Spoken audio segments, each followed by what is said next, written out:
Too Many Tamales by Gary Soto.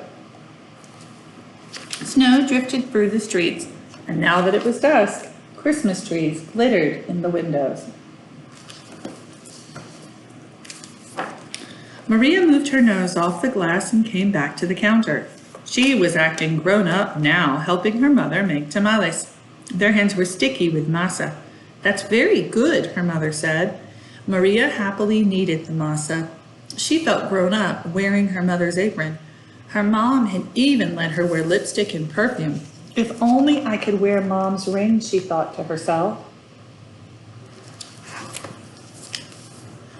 Maria's mother had placed her diamond ring on the kitchen counter. Maria loved that ring. She loved how it sparkled like their Christmas tree lights. When her mother left the kitchen to answer the telephone, Maria couldn't help herself. She wiped her hands on the apron and looked back at the door. "I'll wear the ring for just a minute," she said to herself. The ring sparkled on her thumb. Maria returned to kneading the masa, her hands pumping up and down. On her thumb, the ring disappeared, then reappeared in a sticky glob of dough. Her mother returned and took the bowl from her. "Go get your father for this part," she said. Then the three of them began to spread masa onto corn husks. Maria's father helped by plopping a spoonful of meat in the center and folding the husk. He then placed them in a large pot on the stove. They made 24 tamales as the windows grew white with delicious-smelling curls of steam. A few hours later, the family came over with armfuls of bright presents. Her grandparents, her uncle and aunt, and her cousins, Dolores, Teresa, and Danny. Maria kissed everyone hello. Then she grabbed Dolores by the arm and took her upstairs to play with the other cousins, tagging along after them.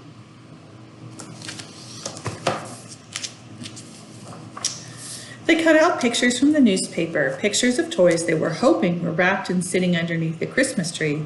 As Maria was snipping out a picture of a pearl necklace, a shock spread through her body. "The ring!" she screamed. Everyone was staring at her. "What ring?" Dolores asked. Without answering, Maria ran to the kitchen.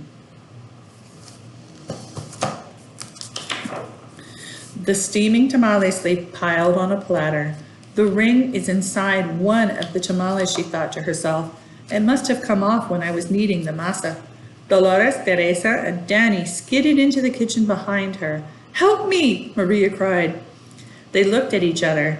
Danny piped up first. "What do you want us to do?" "Eat them," she said. "If you bite something hard, tell me." The four of them started eating. They ripped off the husks and bit into them. The first one was good, the second one pretty good, but by the third tamale, they were tired of the taste. "Keep eating," Maria scolded. Corn husks littered the floor. Their stomachs were stretched till they hurt, but the cousins kept eating until only one tamale remained on the plate. "This must be it," she said. "The ring must be in that one. We'll each take a bite. You first, Danny." Danny was the youngest, so he didn't argue. He took a bite. Nothing. Dolores took a bite. Nothing. Teresa took a bite. Still nothing.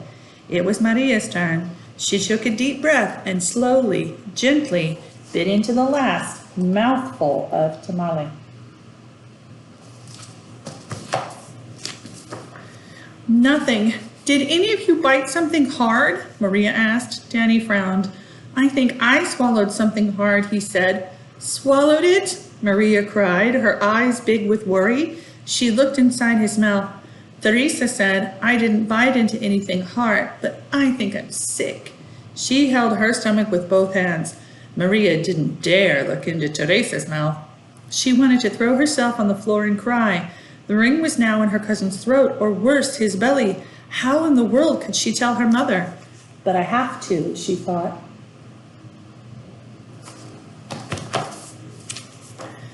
She could feel tears pressing to get out as she walked into the living room where the grown-ups sat talking.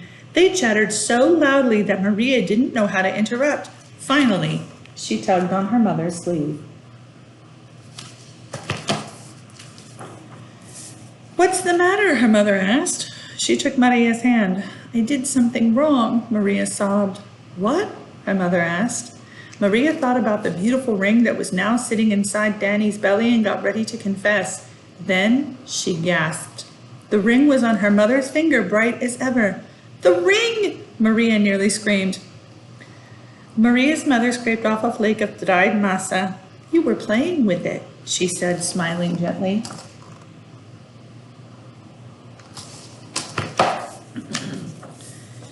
I wanted to wear it, Maria said, looking down at the rug. Then she told them all about how they'd eaten the tamales. Her mother moved the ring a little on her finger. It winked a silvery light.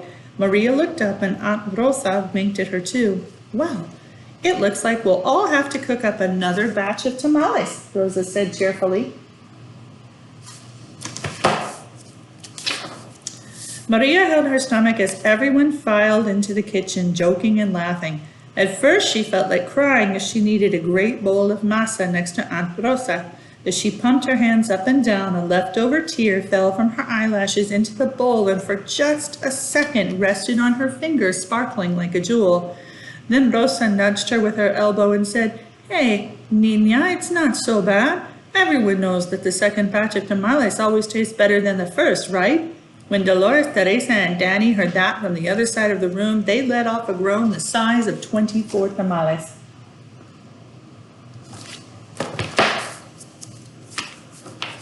Then Maria couldn't help herself. She laughed, and pretty soon everyone else was laughing, including her mother. And when Maria put her hands back into the bowl of masa, the leftover tear was gone.